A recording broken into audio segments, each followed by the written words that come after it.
phone lines and speak to Dr. Rashid Tanko Computer, who is Director of Elections of the IT of the National Democratic Congress. Thank you very much for your time. Good morning to you. Senna, I am the Deputy National Director of Elections. Deputy. Forgive me. Deputy. Yes. Sarah. Yes. Let me say good morning to you and your co-panelists and to all those who listen to you this morning. Have you had, because we were just sharing with our listeners the interview we had with Mr. Richard Jakpa, issues with the printing of excess ballot papers. That been drawn to your attention? Are you concerned about it? Is it an issue that has been addressed?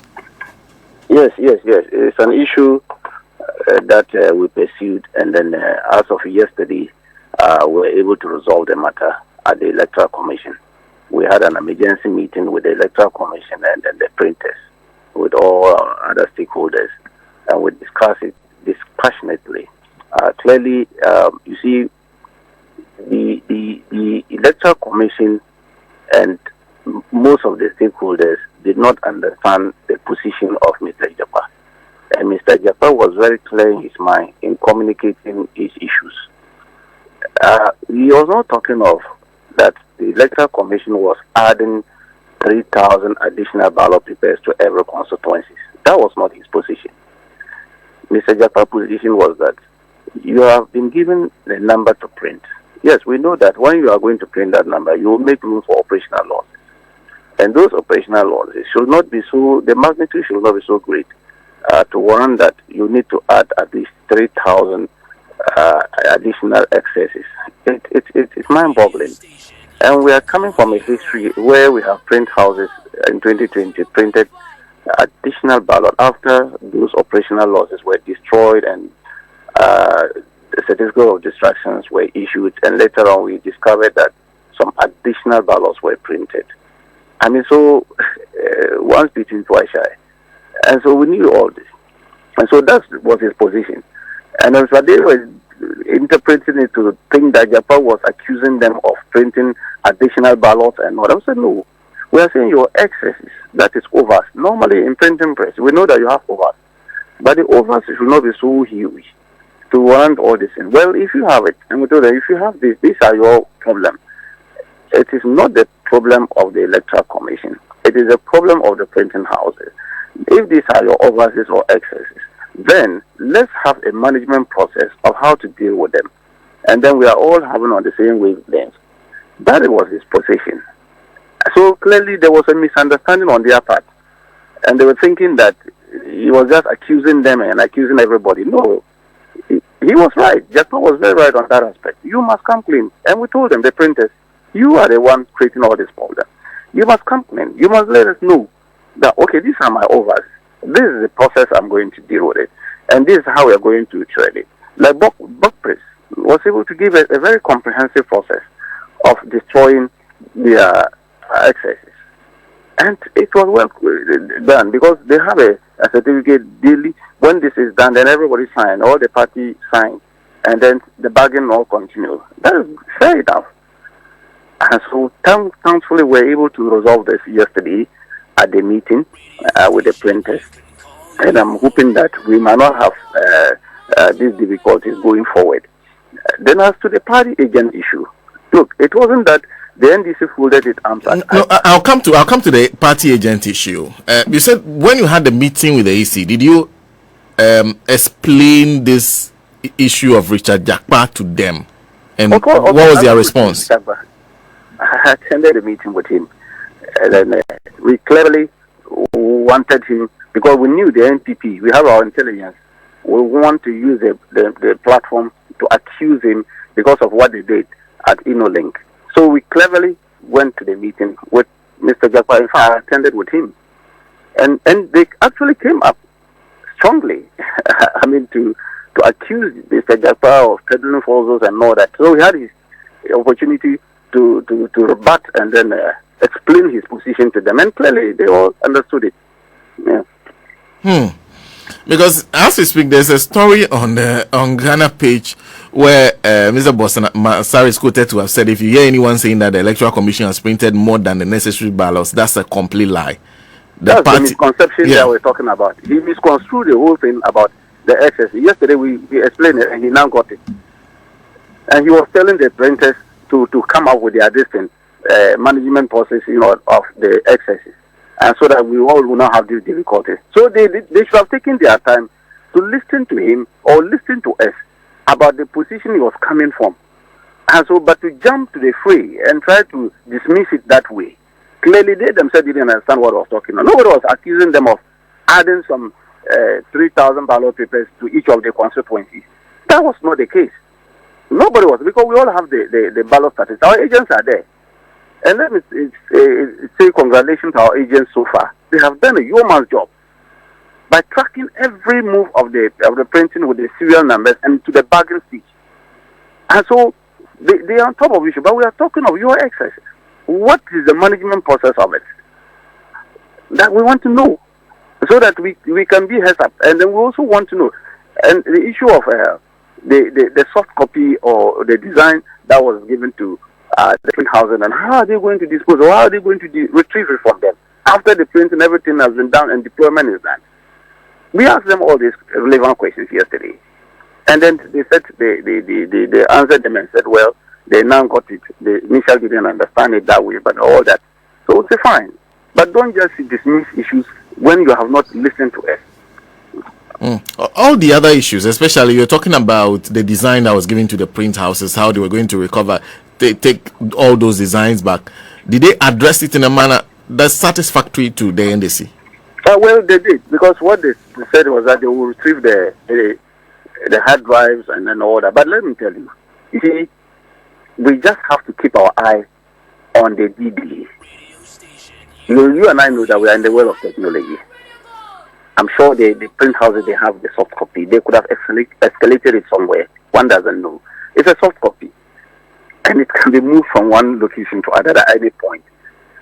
Our duty as Eagle Eye Election Directorate is to keep our eagle eye on them, and whoever is going to be our agent. That is why we are stressing on agent, and then policing of the processes.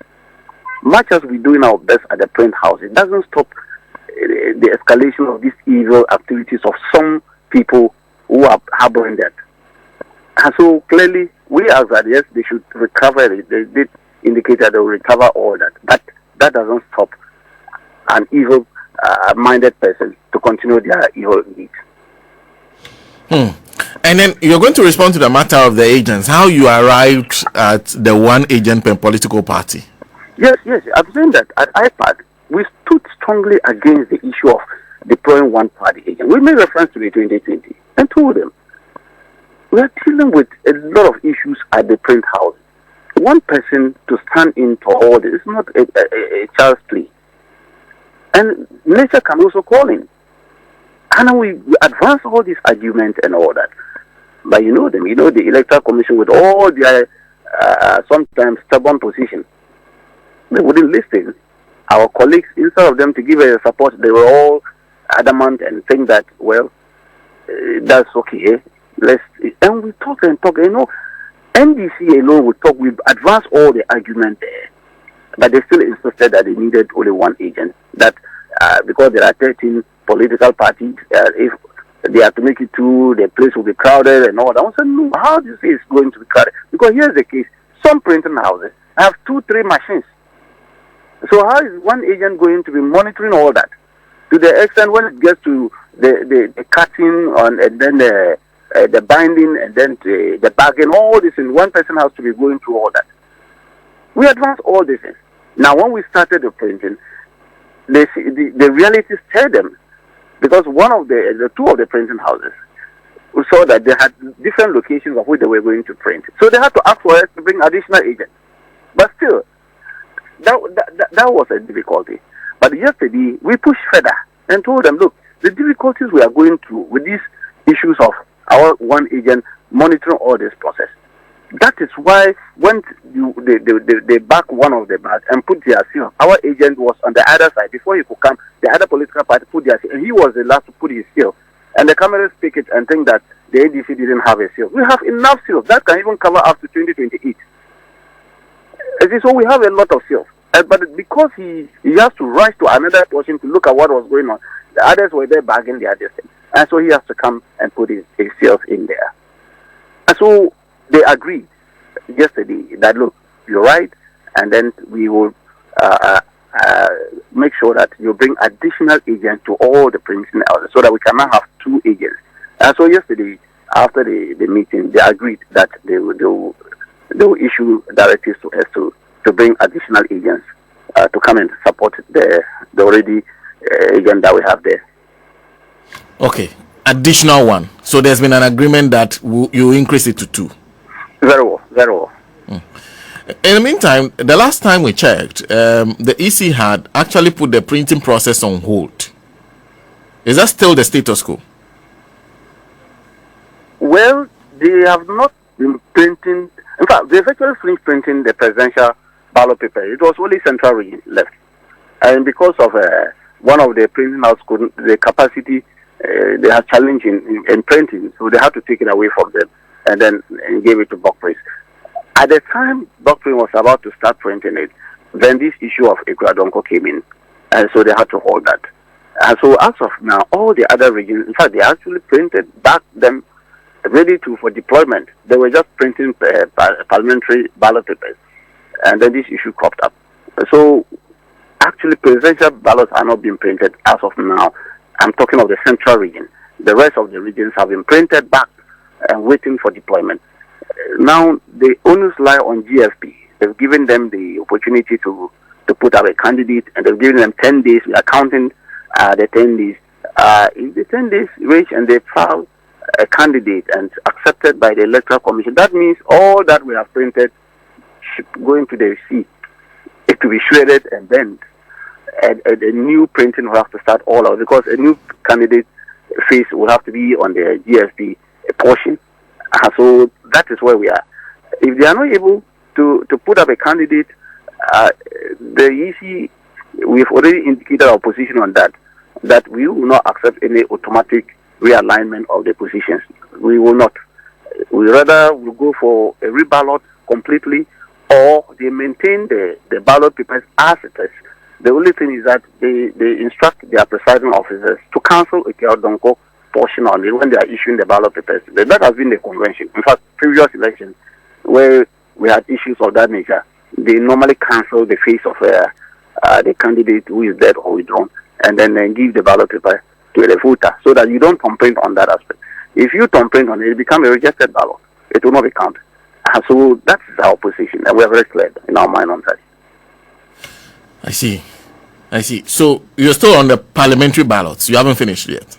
Yes. The parliamentary, they are still printing. And then that one, any moment from now, they should be able to finish because the highest parliamentary ballot is about 6 candidates that you have. The rest, some are 2, 3. So they have a lot on a one sheet that could easily print the number they are looking for. On the issue of the Ekwadonko matter, is it the consensus position? Have you had any discussion at all with the Electoral Commission, between the political parties and the EC, on how best to approach this, or all this is up to the EC? Well, you see, the law doesn't ask that they should consult political parties on this. The law is very clear about it, how to deal with the death of a candidate, and we have been saying it time and again. The CI 127 is very clear. It's talking about parliamentary. It's very silent about presidential death. I think the framers of our constitution didn't envisage the death of a presidential candidate. They were mindful about parliamentary rather, because even if you look at it, it's taken from the mother law, that is PNDC law 284. We talk about parliamentary elections and the death of a candidate. Now, if you look at PNDC 285, it is very silent. It's about presidential election. And it's very, very silent about the death of a presidential candidate. They didn't talk about it at all. And so when they were crafting the CI 127, they rather took that inspiration from the 284 of PNDC law and crafted it that a candidate in a constituency. That is how they've crafted it. A candidate in a constituency. And so when a law is crafted like that, clearly it's referring to a particular constituency. And so, and that one refers to parliamentary election. And that's why they say they could defer that one and then allow you to bring in a new candidate, and the election is postponed in that constituency. That is how it is crafted.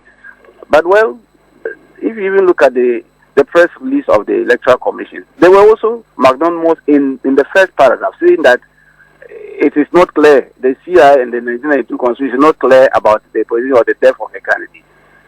And so if it is not clear, and you go quote Article 54, that has to do with the death of a candidate, and at the last part, instead of you to let Ghanaians see the last part, which is also referring to a constituency, they cleverly just quoted the death of a candidate, and that they could replace it if the political party can bring in this. They've interpreted it.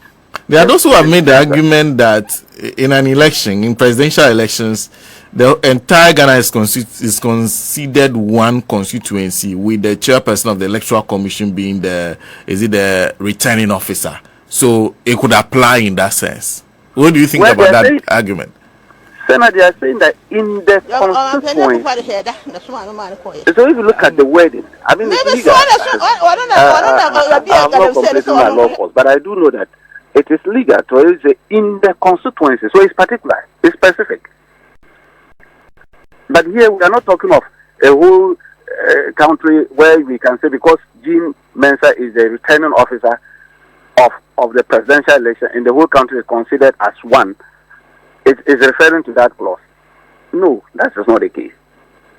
And so we must be clear on the way we do it. Well, they have done it. We have moved on. We are waiting for GFP to come with their candidate. If they have a candidate, we are good to go. Well, the issue about cost, the issue will have to answer that because they have decided that they want them to bring a candidate and they've written to them to bring a candidate. So we are waiting. So at this point, whatever the EC decides, what the GFP does, if they decide to destroy everything you've done and start over again, you're ready. You're waiting for it. Because we are ready, very much ready. We have trained our agents, although they have put a lot of stress on them for this 2 weeks going period of having monitored the printing process, only for it to be destroyed, and we have to go back again all over to start. It's a stress. And the cost on us is huge because we are paying our agents for keeping them there 24 hours. That's what we are doing. As they go 8 hours, 8 hours, 8 hours. People are fighting the 24-hour economy while they are implementing it now and see the benefit in it.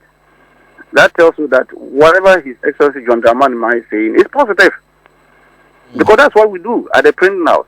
8 hours, 8 hours, 8 hours. And so we have 3 agents. And we are paying them. And so all this unnecessary cost that is put in, it's the easy. Let me go back to Mr. Richard Jakpa. In fact, it was Saturday morning that I saw. In fact, I got the information a bit earlier. But Saturday morning, it was officially confirmed that there was an attack on him at InnoLink. What does the party know about exactly what happened to Mr. Jakpa? Like I earlier stated, I've been...